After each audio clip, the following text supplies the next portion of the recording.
మామూలుగా ఇప్పటి వరకు ఎంపీపీలని, జడ్పీ చైర్మన్‌ని, మున్సిపల్ చైర్మన్‌ని, మేయర్‌లని ఎవరు ఎన్నుకునేవారు?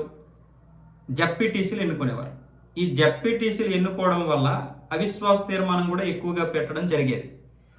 ఇప్పుడు ఆంధ్రప్రదేశ్ ప్రభుత్వం ఏం చేస్తుందంటే జడ్పీటీసీలు ఎన్నుకోవడం కాదు, ప్రజలే డైరెక్ట్‌గా ఎన్నుకుంటారు అని చెప్పి ఒక సంచలనమైనటువంటి నిర్ణయం అయితే తీసుకుంది.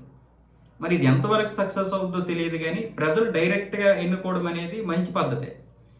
కానీ దీనివల్ల కొన్ని చిన్న చిన్న లొసుగులు కూడా ఉన్నాయి. మరి కాకపోతే ఇప్పుడు మరి ఆంధ్రప్రదేశ్ ప్రభుత్వం ఈ నిర్ణయం ఎందుకు తీసుకుంది అంటే మరి బహుశా బయట నుంచి బయట పార్టీ వాళ్ళు వచ్చారు కదా! ఒకవేళ అవిశ్వాస తీర్మానం జరిగినప్పుడు ఏదైనా తేడా కొడుతుందేమో అని భయపడిందో, లేకపోతే నిజంగానే ప్రజల ముందుకు ఇలాంటి ఒక పద్ధతి తీసుకురావడం వల్ల ఒక జవాబుదారీతనం ఉంటది. అవిశ్వాసం బెడదుండదు. స్థానిక సంస్థలు బలోపేతం అవుతాయి.